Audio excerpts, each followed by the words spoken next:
Assalamualaikum, salam sejahtera dan selamat kembali semula ke channel Abang. Abang ucapkan terima kasih sebab setia dengarkan cerita pengalaman daripada orang lain yang disampaikan melalui Abang. Jadi hari ni Abang tak nak berceloteh panjang sangat sebab sekarang dah pukul 1:30 pagi. Lepas tu ada juga kawan-kawan abang yang cakap, kenapalah cerita tengah malam?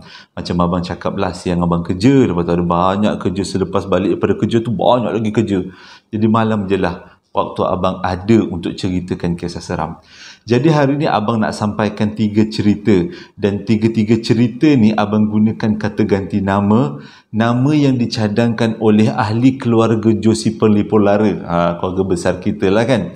Jadi kalau korang nak tahu 3 cerita yang abang nak sampaikan pada hari ni, jom teruskan kita dengarkan apa yang abang nak ceritakan hari ni.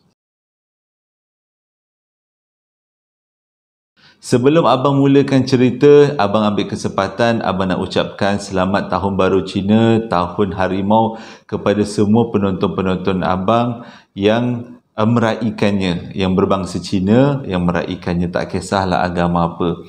Jadi cerita yang pertama ni berlaku pada tahun 2015, dialami oleh seorang lelaki, tapi dia minta abang tukarkan nama. Jadi hari ni abang gunakan nama Sulaiman. Bukan, Ismail.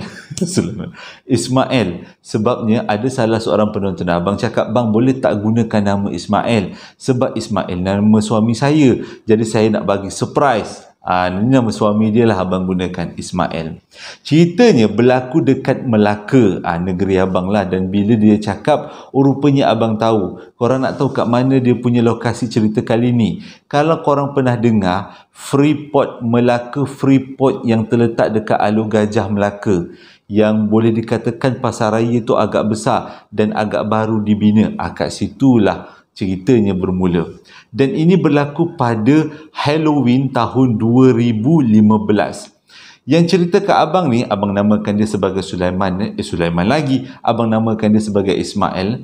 Ismail ni bekerja sebagai seorang penjual. Abang tak boleh nak beritahu kedai apa, tapi dia bekerjalah sebagai seorang penjual dekat salah satu kedai di Melaka Freeport. Banyak kedai kat situ. Dan waktu tu adalah waktu perayaan Halloween. Jadi kalau perayaan Halloween, selalunya pasaraya tu memang buat dekorasi. Dalam bahasa Inggeris ni decoration lah. Ada buat kubur Kristian, ada buat kubur Dracula, ada buat patung-patung hantu-hantu. Tujuannya adalah untuk menarik pelanggan supaya datang ke situ. Nampak cantik dekorasinya, bila nampak cantik pelanggan pun suka datang, sukalah membeli belah. Tapi sebenarnya apa yang didekorasikan, apa yang diletakkan dekat pasaraya tu memberi satu peristiwa buruk kepada Ismail. Cerita dia macam ni. Depan kedai Ismail kan kerja sebagai tukang jual dekat satu kedai kan. Depan kedai dia dibuat beberapa kubur, konon-kononnya kubur-kubur Dracula dan juga kubur-kubur makcik rockers iaitu Pontianak. Adalah lebih kurang 3-4 kubur. Lepas tu dekat atas salah satu kubur, betul-betul dekat pintu masuk kedai si Ismail kerja ni, dibuatkan satu batu nisan yang agak besar, dan di atas batu nisan tu tertenggek makcik rockers. Tapi makcik rockers tu disolek ala-ala Asia punya lah, bukanlah makcik rockers yang Mak Saleh punya ni, ala-ala Asianya. Lebih kurang macam punci Pontianak yang lebih kurang macam tu. Abang tak boleh sebut kuat-kuat kan, memanggil kan, itu dah lah kena kan.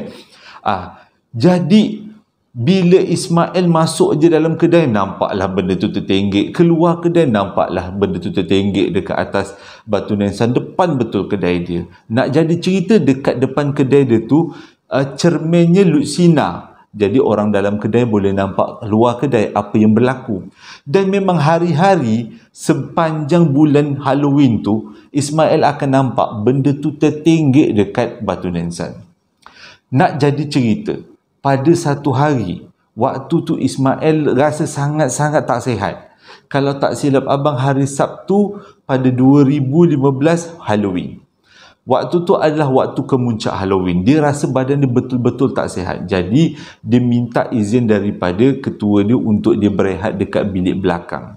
Dekat bilik belakang tak adalah katil, tapi ada satu meja, dan dia tidur bertengkuh dekat, bertangguh, lebih kurang dekat meja tu. Jadi waktu dia tengah tidur tu, sebab dia tak sihat, waktu dalam tidur tu dia mimpi seolah-olah benda yang tertenggek dekat batu nisan depan kedai dia tu hidup, masuk dalam kedai dia, lepas tu pergi berdiri sebelah dia. Lepas tu dalam mimpi tu Ismail tanya, engkau ni sebenarnya patung ke bukan?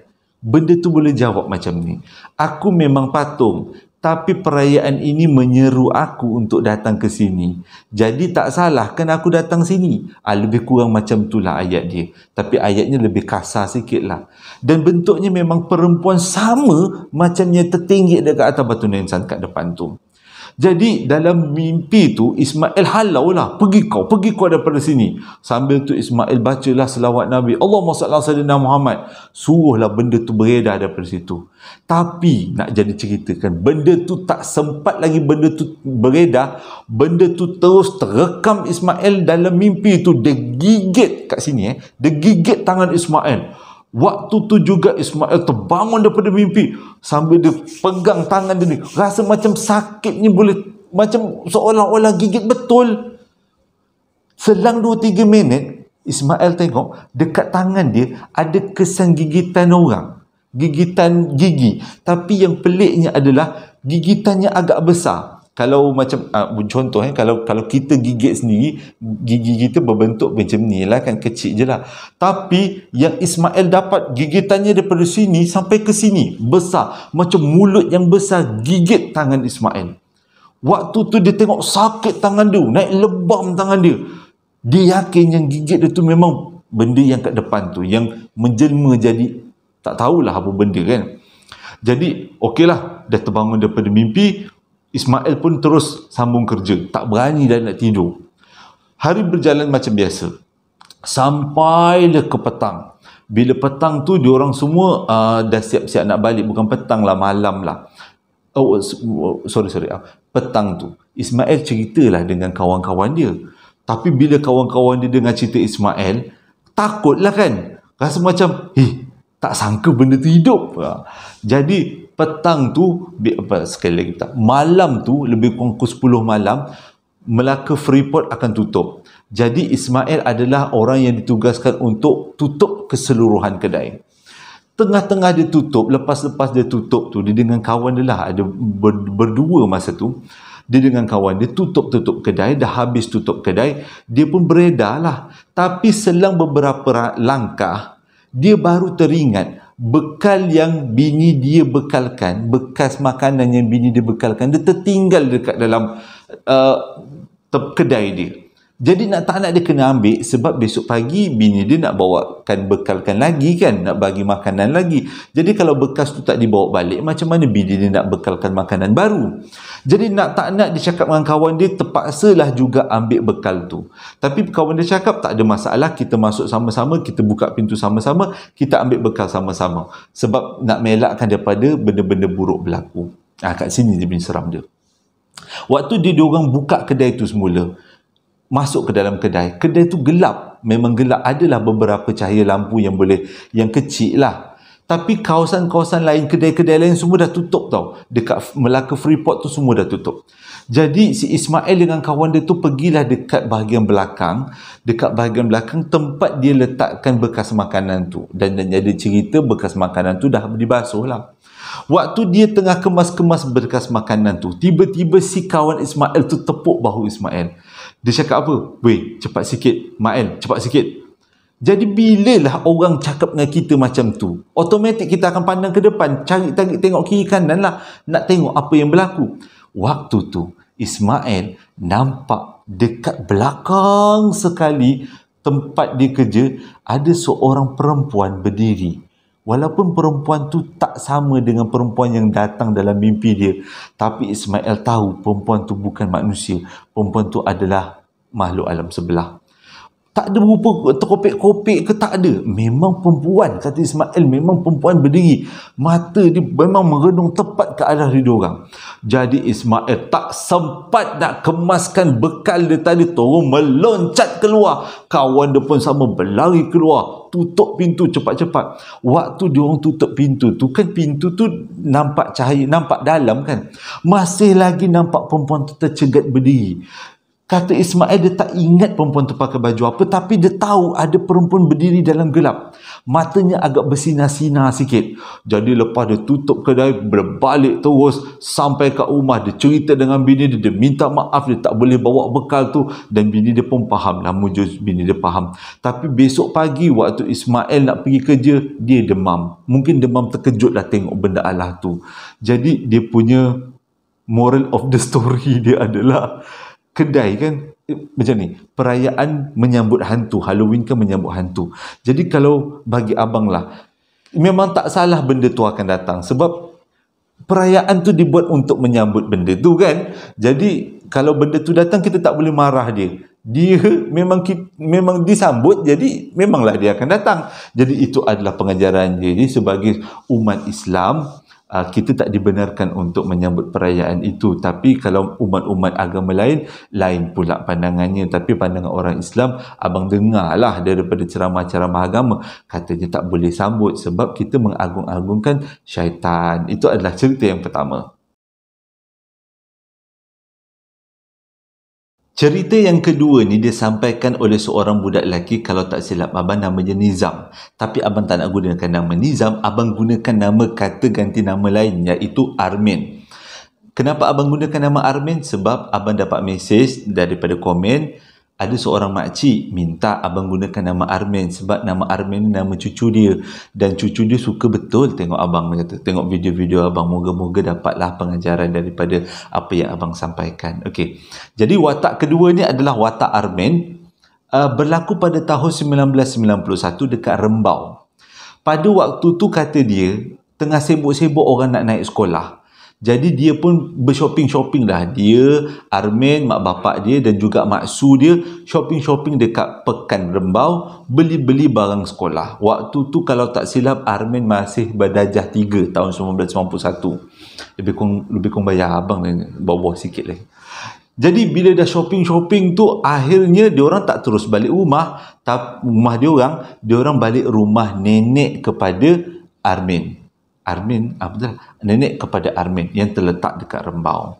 Jadi bila sampai dekat rumah nenek ni, sebagai cucu Armin seronok lah kan, bila dapat jumpa atuk, jumpa nenek, lepas tu jumpa dia punya pakcik. Nak pula pakcik dia ni memang ada satu minat yang memang Armin suka, iaitu pakcik dia mengumpul kaset-kaset kumpulan Search dengan Wing ke Iklim, lebih kurang macam tu lah. Dengan kata lain, kaset-kaset rock-rock kapak zaman dulu, penyanyi Awi, penyanyi Amy Search, suka kumpul-kumpul kaset semasa tu.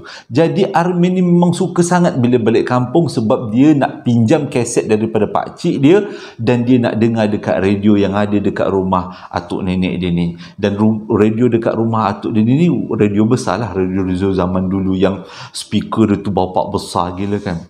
Jadi bila dah sampai rumah tu, waktu tu lebih kurang pukul 6.30 petang, dah nak masuk maghrib. Jadi kebanyakan daripada ahli rumah, nenek dia, ya atuk dia, ya bapak dia, ya emak dia, semuanya mandi-mandi, kemas-kemaskan diri, siap-siap nak sembahyang maghrib.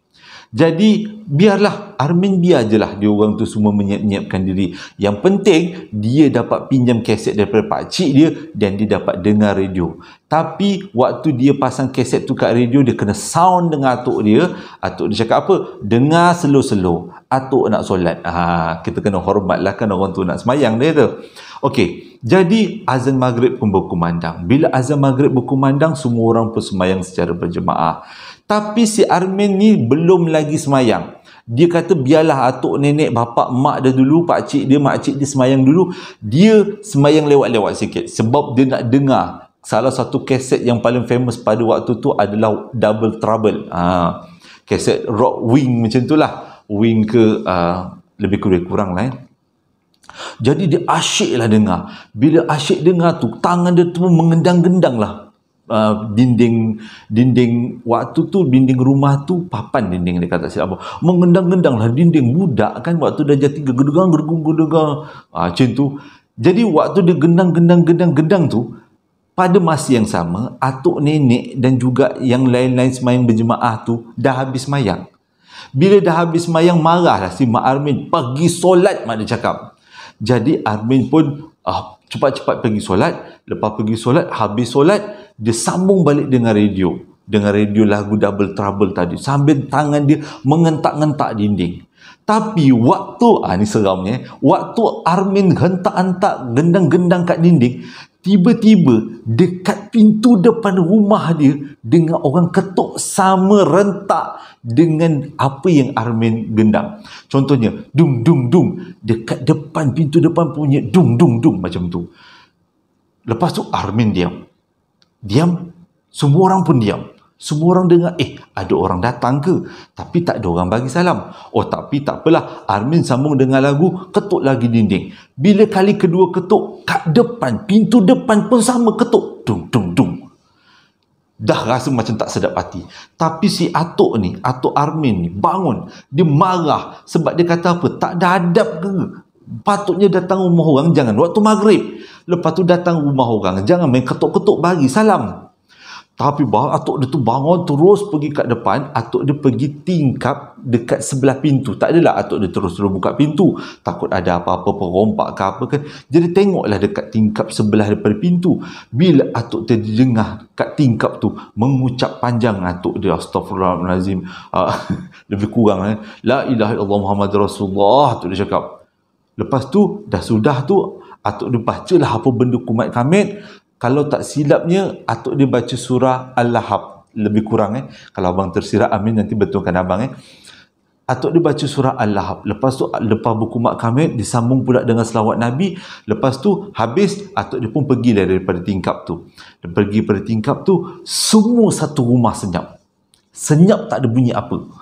Masing-masing berharap si atuk ni cerita. Lepas tu, sudah tu, habis-habis sembahyang maghrib, diorang pun berkumpul kat meja makan. Bila kumpul kat meja makan, Armin tak berani tanya sebab Armin yakin yang atuk dia nampak tu bukan orang. Tapi dia dengar je lah. Dia dah jam 3 kan, bodoh dengar je lah. Lepas tu, bincanglah, berboraklah mak bapa atuk dengan nenek dia, dengan pakcik dia. Nenek dia tanya, apa yang ada kat depan tu? Entahlah, atuk dia cakap, aku nampak benda putih. Orang berselubung kain putih, tapi nampak badan dia sebab macam kainnya terbakar. Tak tahulah kenapa. Tapi aku baca-baca selawat-selawat Nabi dan dia pergi daripada situ. Okeylah, okey. Patutlah, kata nenek dia. Saya perasan macam ada dengar bunyi tapak kaki. Tapak kaki, bukan tapak kaki ya, bunyi loncatan. Duk, duk, duk. Macam tu. Sampai dekat gate depan, pagar depan. Rumah kampung kan ada pagar depan.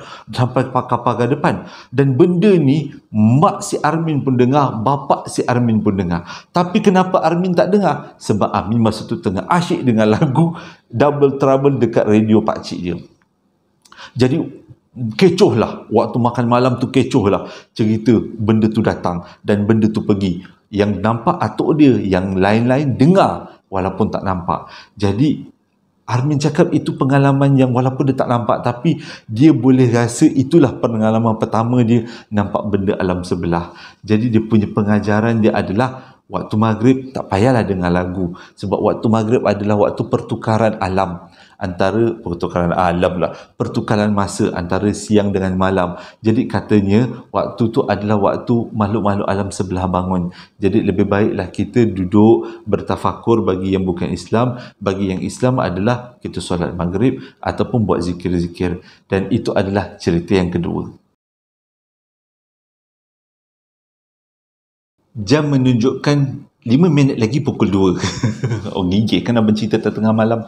Okey, minta lah tidak ada apa-apa gangguan. Amin ya rabbal alamin. Allahumma salli ala sayyidina Muhammad. Okey.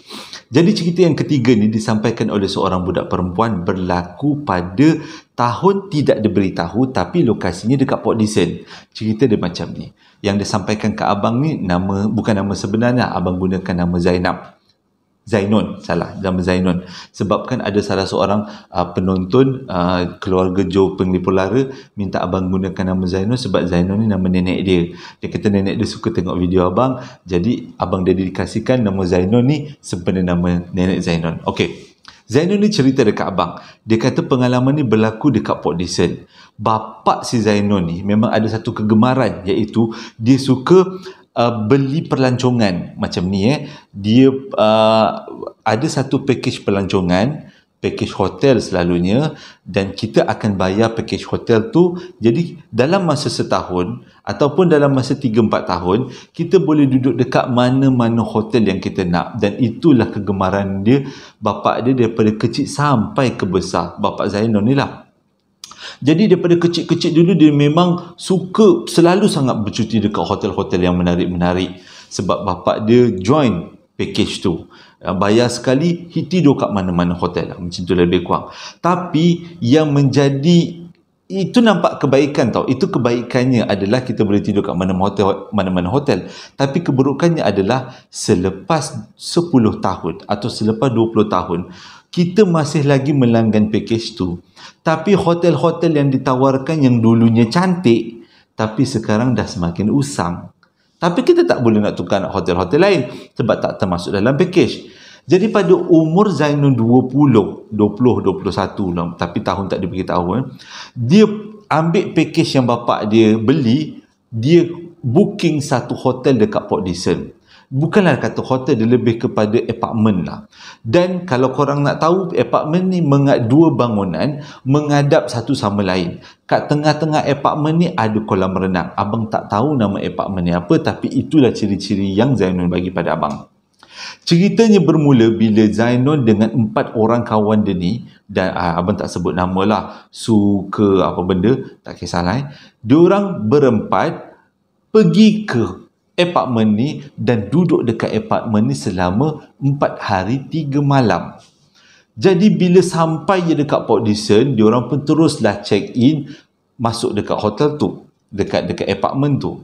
Jadi dia tengok keadaan apartment tu dah usang. Dulu masa kecil-kecil dia kata dia pergi apartment tu cantik, tapi bila dah umur 20 dia pergi balik ke apartment tu selepas 10 tahun kan, nampak usang sangat. Nampak macam tak dibela dengan baik. Tapi tak adalah rasa apa-apa, dia kata.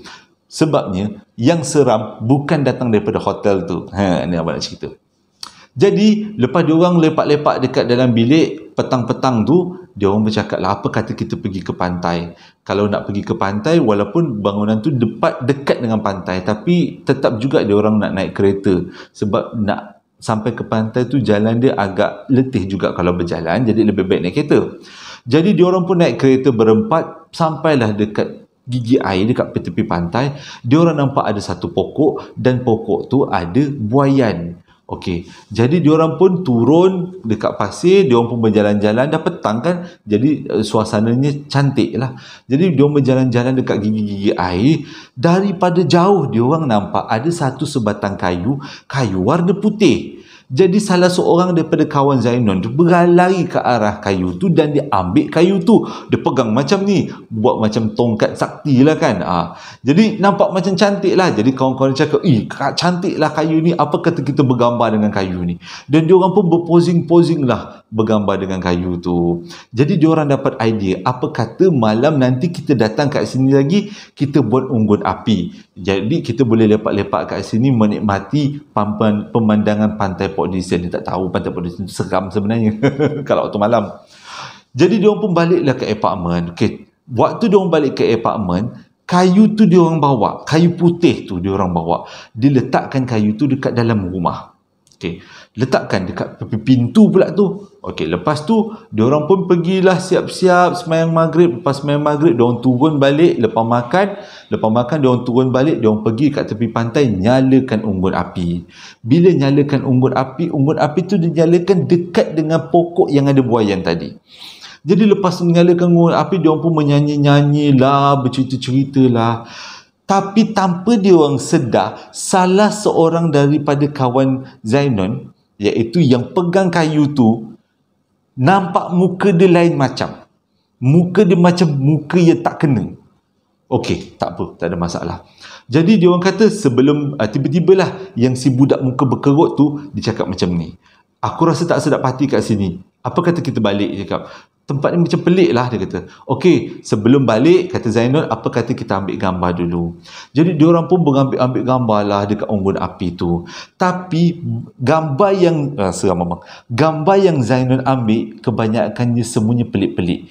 Iaitu bila diorang ambil gambar, unggun api yang ada depan diorang menjulang tinggi, menutup ke semua gambar-gambar budak-budak ni. Jadi dengan kata lain tak nampak budak-budak ni, nampak unggun api. Bila Zainul ambil gambar tu, kenapa gambar unggun api besar sangat, tapi tengok kat depan macam kecil pula unggun api. Delete, ambil sekali lagi. Budak perempuan kan macam tu kan, mesti perfect kan gambarnya.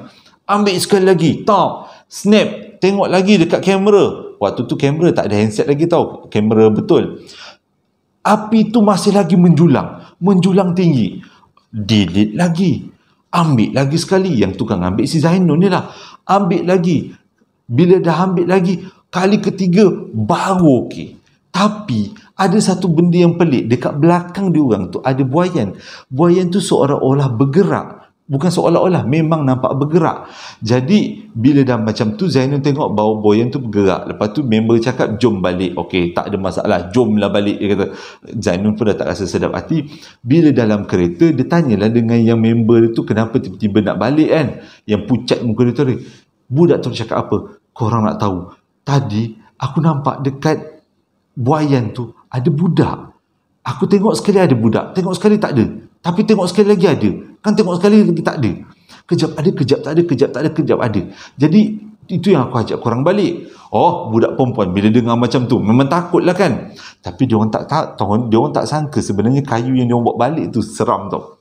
Okey, dia orang pun baliklah dekat apartmen. Okey, malam tu siap-siap lah dia orang siap nak tidur. Awal-awalnya nak tidur, tapi disebabkan masing-masing kata macam tak sedap hati, jadi tak jadilah kita tidur. Apa kata kita buat aktiviti main kad lah, main trop lah kan, main kad trop. Main. Okey, nak jadi cerita. Banyak sangat nak jadi cerita abang sebut ni. Nak jadi cerita, diorang punya level tu, diorang punya apartment tu ada balcony, dan dekat balcony tu ada pintu sliding door, pintu cermin. Diorang tak tutup langsir, biarkan langsir terbuka, tapi pintu sliding tu tertutup lah kan. Jadi diorang ni berempat main kad, tengah-tengah main kad, nampak macam ada sesuatu yang tak kena. Salah seorang daripada kawan Zainul ni bangun dan tutupkan langsir. Waktu kawan dia nak tutupkan langsir tu, menggigil tangan kawan dia, tapi dia tarik langsir tu, zoom, tutup macam tu. Lepas tu duduk dekat kelompok kawan dia. Lepas tu dia orang tanyalah, kenapa kau nampak macam takut sangat? Aku rasa macam tak kena lah tempat ni. Aku nampak ada perempuan lah dekat blok depan. Kan dia orang punya apartment tu kan menghadap kan. Ada kat blok depan. Cuba korang tengok. Takutlah orang ke bukan orang tu. Memang masing-masing tak tengok. Sebab blok depan tu memang tak ada orang. Kosong. Blok dia orang aja ada kosong. Takkan nak mengajar katal tengok kan. Dan memang cakap ada perempuan kat situ. Memang tak lah kan. Jadi dia orang pun lepas dah main trop, dah dengar macam tu. Dengar tak? Seram kan? Okey, tak apa, teruskan. Allahumma salli ala sayyidina Muhammad. Okey. Jadi diorang pun teruslah masuk tidur. Malam pertama diorang tak boleh tidur. Seolah-olah ada orang lain dalam rumah tu. Walaupun diorang tak nampak, tapi diorang boleh rasa ada imbasan-imbasan orang jalan. Sebenarnya diorang tak tahu tu semua berpunca daripada kayu yang diorang bawa tu. Okey. Tak apalah. Jadi malam tu tidur lena tak lena. Akhirnya diorang pun bangun awal. Bila bangun awal, ceritalah masing-masing. Rasa tak malam tadi ada yang tak sedap lah, kata. Betul lah, kata. Aku rasa macam ada orang jalan. Aku pun sama, kata. Okey, tak apalah. Jadi esoknya diorang buat aktiviti macam biasa. Jadi dipendekkan cerita. Malam kedua diorang tidur dekat situ. Malam kedua waktu tengah diorang tidur, semua antara diorang ni, empat-empat ni, kena dengki dengar perempuan mengilai dekat luar daripada bilik diorang, dekat kawasan balcony. Kuat pula tu dia mengilai menangis, mengilai lagi menangis lagi. Seolah-olah benda tu tertarik dengan kayu yang diorang bawa. Jadi disebabkan takut sangat, diorang malam tu tak dapat tidur lena, berempit-rempit, takut dengan bunyi suara tu. Yang seorang dengar suara menangis, seorang dengar suara mengilai, kan kejap seorang dengar mengilai, yang sekejap sekarang seorang dengar menangis. Tapi yang Zainun dengar adalah suara orang mengilai. Memang kuat, dia kata, dekat luar daripada balkoni tu. Ui, memang dia kata mungkin dia tertarik dengan benda kayu yang dia orang bawa. Jadi besok pagi ni, pagi-pagi lagi, dia orang bawa kayu tu, dia orang cempak dekat tempat asal dia orang jumpa. Dan dia orang berharap malam ketiga dia orang tidur dekat situ tak ada apa-apa gangguan.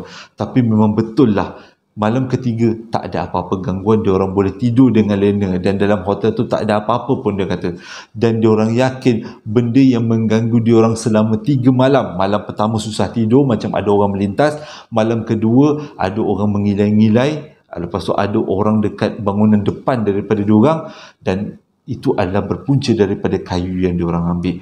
Jadi pengajaran dia, kalau korang jumpa benda-benda yang nampak pelik kat tempat yang korang jarang pergi, jangan ambil. Sebab kadang-kadang yang kita ambil tu sebenarnya mungkin kita nampak kayu, tapi sebenarnya adalah katil orang alam sebelah. Ataupun mungkin nampak kayu tapi sebenarnya adalah meja makan. Korang bayangkan kan, tiba-tiba kan diorang nak makan, korang ambil meja dia, wah terabur, macam mana nak makan, marah lah diorang kan. Tu yang mengilai you. Okey, itu adalah cerita yang ketiga. Terima kasih dah menonton video abang daripada mula sampai habis. Abang harap ia menjadi iktibar untuk kita semua. Hingga berjumpa lagi dalam posting abang yang akan datang. Assalamualaikum warahmatullahi wabarakatuh. Kau kedua lebih dah.